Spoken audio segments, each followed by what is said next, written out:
Myself Dr. M.K. Paliwal, assistant professor in chemistry, government girls college चोमो।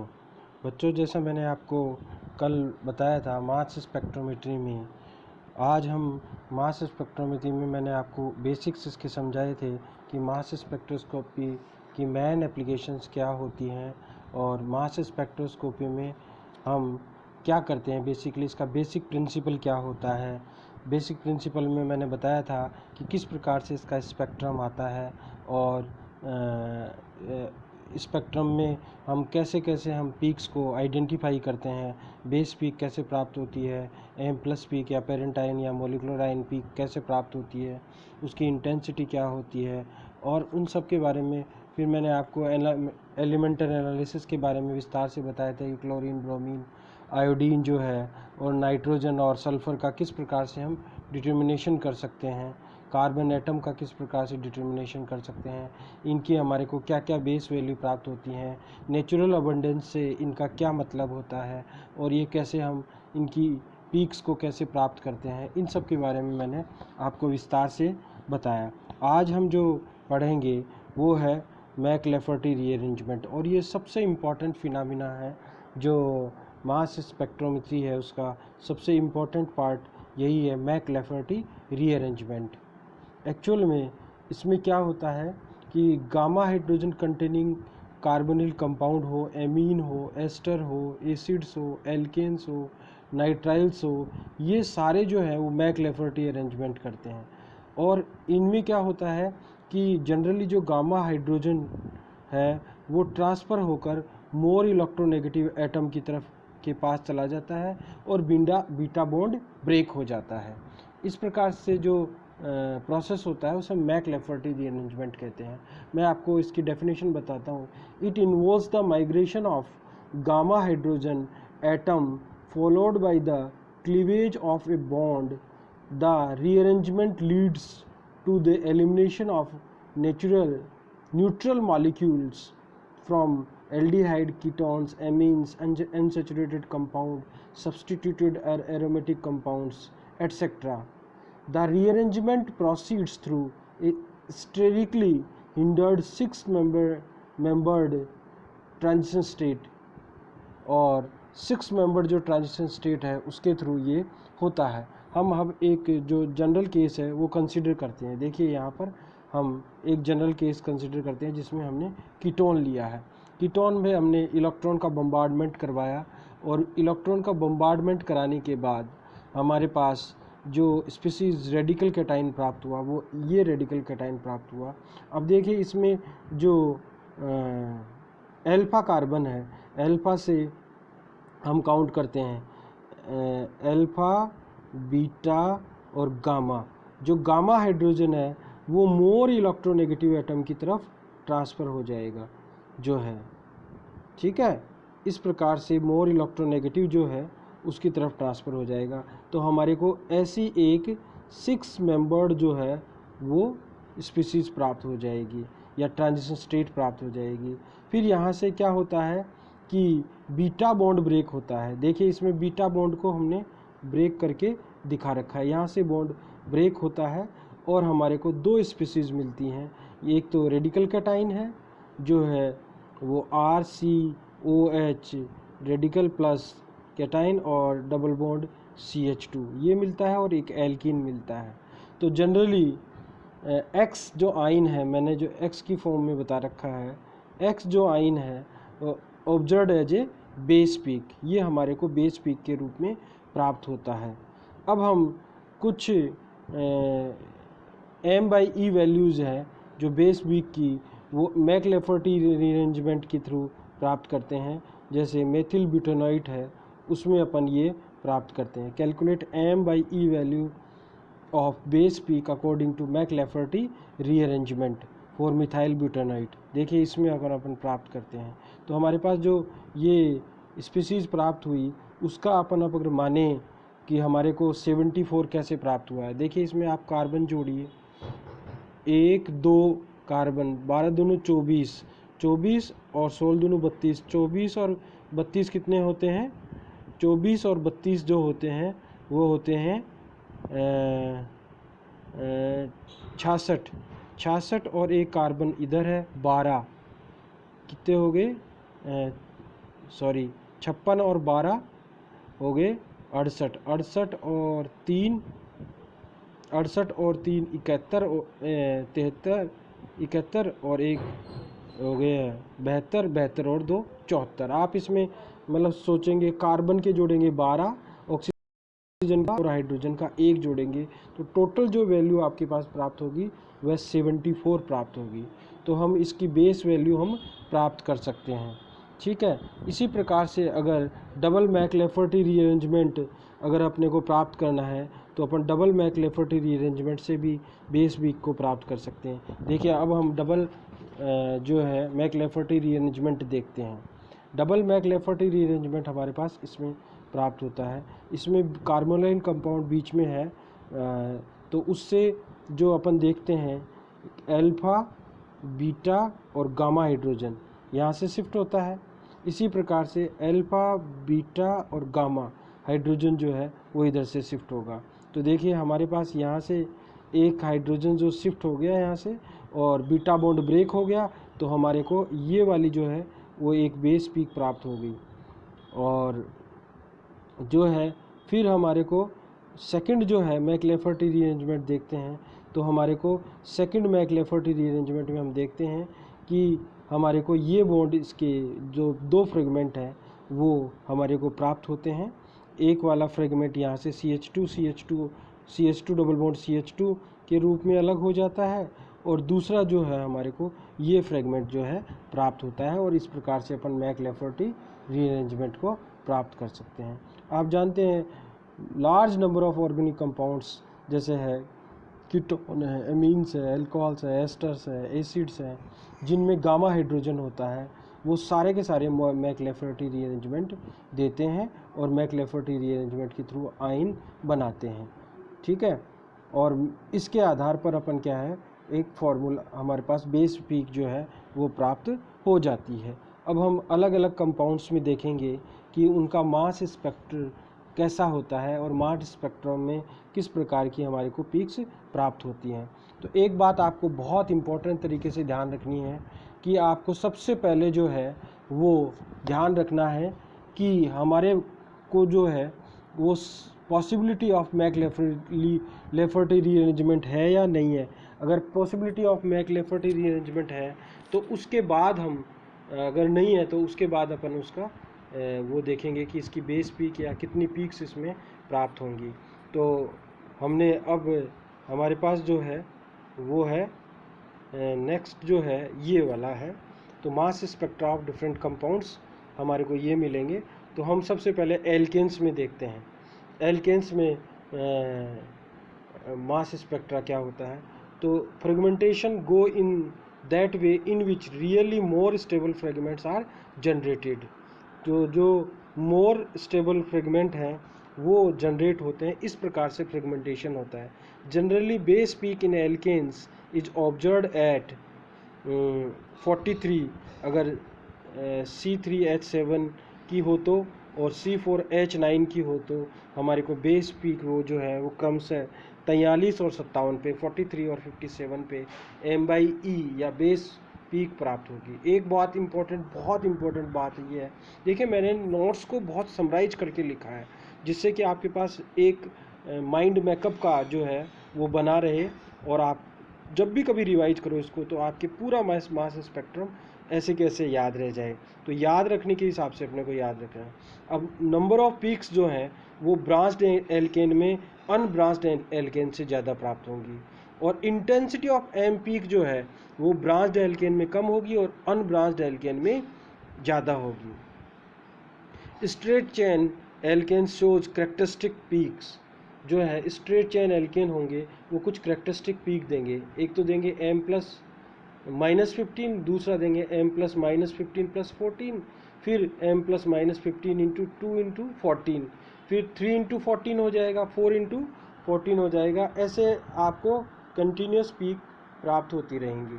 ठीक है, अब इसमें अपन 14 जो है वो जोड़ते जाएंगे, क्योंकि CH2 जो है उसका टोटल वैल्यू होती है, कार्बन का 12 आप जानते हो और हाइड्रोजन का 2 होता है, इसलिए 14 जो हो जाएगा वो पूरा इसका वैल्यू हो जाएगी। इस प्रकार से आपके पास जो है वो एल्केन्स की जो करेक्टरिस्टिक्स पीक आपको प्राप्त हो जाएंगी। अब एल्कीन्स जो है वो सबसे पहले अपने को देखा गया कि ये मैक्लेफर्टी रीअरेंजमेंट शो करता है या नहीं करता है। तो these shows MR and allyl cations also give base peak. McLafferty rearrangement भी शो करता है और एलाइल कैटाइन जो है वो बेस पीक निम्न प्रकार से शो करता है। हमने इलेक्ट्रॉन का बम्बार्डमेंट करवाया तो यहाँ से ये हमारे पास जो प्राप्त होता है वो बेस पीक के रूप में प्राप्त हो गया और इसकी वैल्यू जो होगी वो m/e41 होगी। एल्काइंस में जो है थर्ड जो है alkynes generally m+ peak observe as a base peak.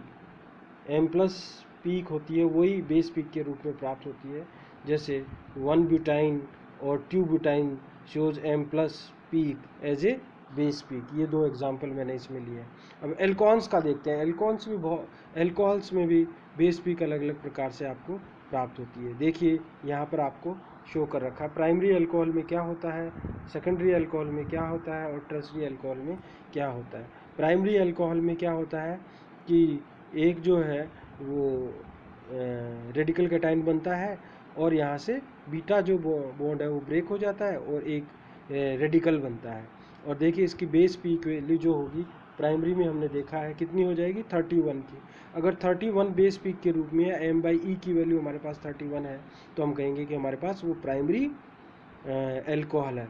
अगर m/e वैल्यू 45 आती है तो हम कहते हैं कि वो सेकेंडरी अल्कोहल हमारे पास है।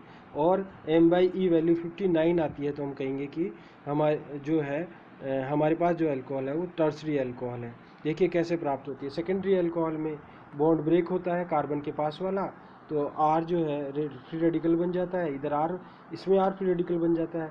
तो आपके पास जो टर्सरी है उसमें 3 कार्बन बच जाते हैं और 7 हाइड्रोजन बच जाते हैं और 1 ऑक्सीजन बच जाता है। सेकेंडरी में क्या होता है कि 2 कार्बन बचते हैं और 5 हाइड्रोजन बचते हैं।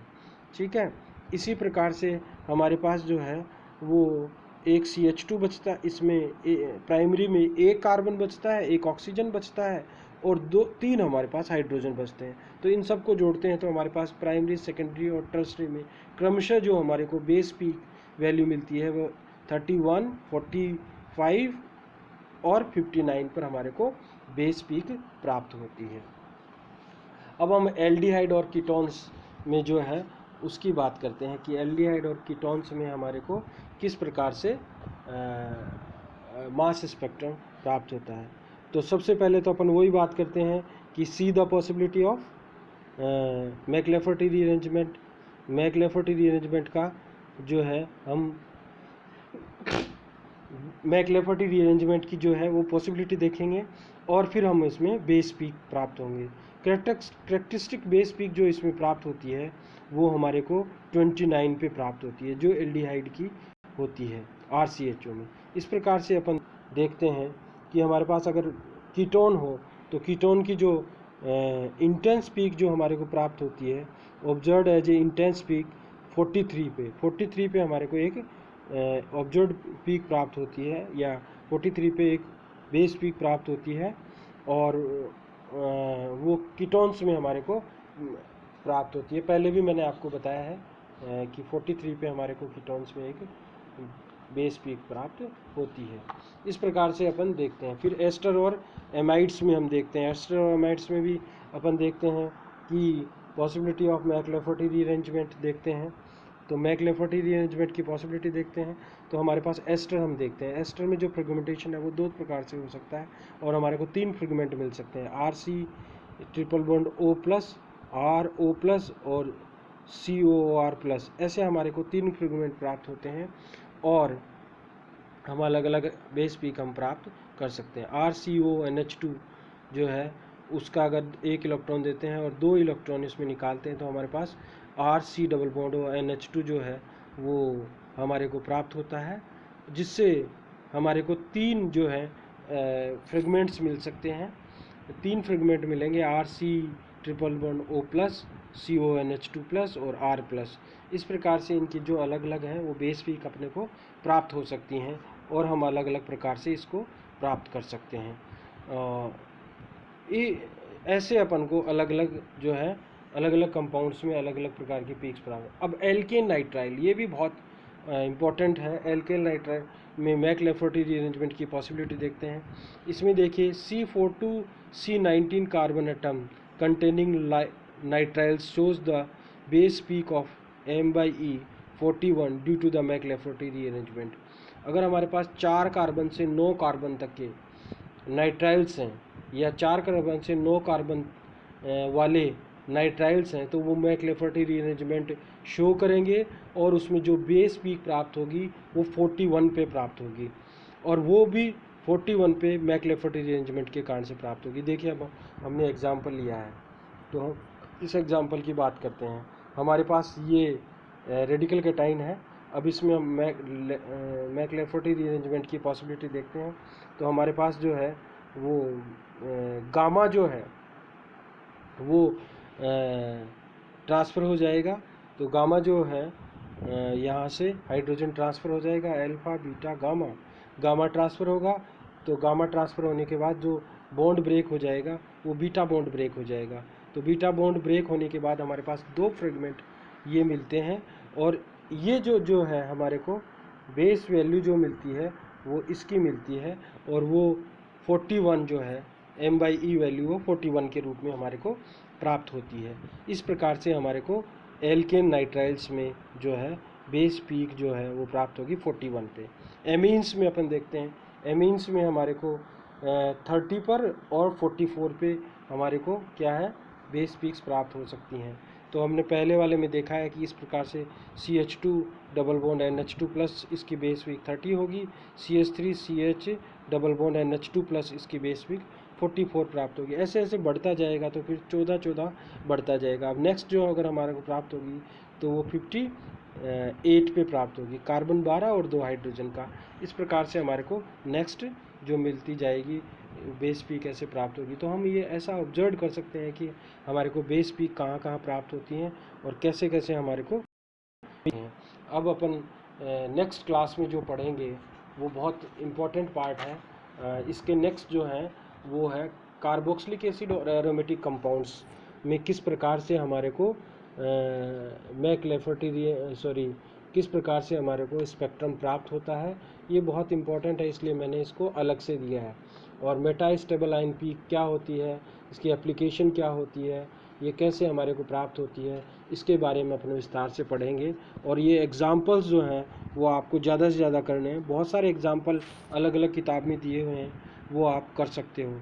एग्ज़ाम्पल जितने ज़्यादा करोगे उतने ही ज़्यादा आप इससे प्राप्त कर सकते हो, या इससे आपको ये मिल सकता है कि आप कैसे इसमें मास्टरी प्राप्त कर सकते हो। मास स्पेक्ट्रोस्कोपी कैसे आप ऑब्जर्व कर सकते हो, या मास स्पेक्ट्रम से कैसे कंपाउंड को आइडेंटिफाई कर सकते हो। तो कंपाउंड को आइडेंटिफाई करना जो है वो आपके लिए बहुत इम्पोर्टेंट है। उसी के आधार पर आपको, या यूँ कहिए कि स्पेक्ट्रोस्कोपी की जो इम्पॉर्टेंट एप्लीकेशन यही तो है कि अपन कंपाउंड को कैसे आइडेंटिफाई करें। तो मास स्पेक्ट्रोस्कोपी भी एक ऐसा टूल है जिससे अपन किसी कंपाउंड को आइडेंटिफाई कर सकते हैं और कंपाउंड के बारे में इंफॉर्मेशन हम और बता सकते हैं। स्पष्ट रूप से हम बता सकते हैं कि जो हमने सैंपल के रूप में कोई कंपाउंड लिया है, जो या जिसकी हम स्ट्रक्चर डिटरमाइन करना चाहते हैं, या हमने हमारे और किसी उद्देश्य के लिए हमने कोई कंपाउंड लिया है, तो उसकी जो जितनी भी इंफॉर्मेशन है उसमें मास स्पेक्ट्रोस्कोपी भी एक इम्पॉर्टेंट कंट्रीब्यूशन दे सकता है,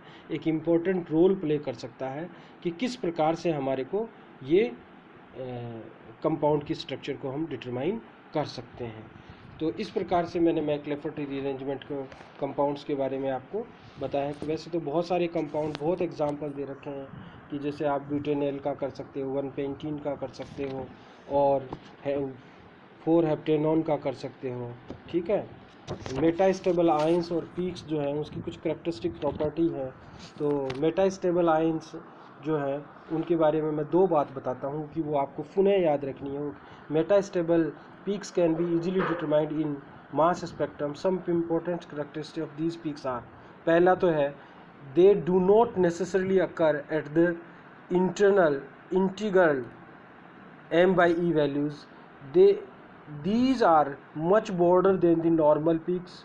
जो मेटास्टेबल आयन पीक होती हैं वो मच बॉर्डर होती हैं, या ज़्यादा बॉर्डर होती हैं नॉर्मल पीक से, these are of relatively low abundance. ये जो मेटास्टेबलाइन पीक होती है उनकी अबंडेंस भी लो होती है। तो इस प्रकार से अपन मेटास्टेबलाइंस को प्राप्त कर सकते हैं। तो इनके बारे में मैं आपको और विस्तार से अलग से बारे में बताऊंगा। धन्यवाद। अब नेक्स्ट क्लास में अपन बाकी के जो बचे हुए हैं वो करेंगे। Thank you.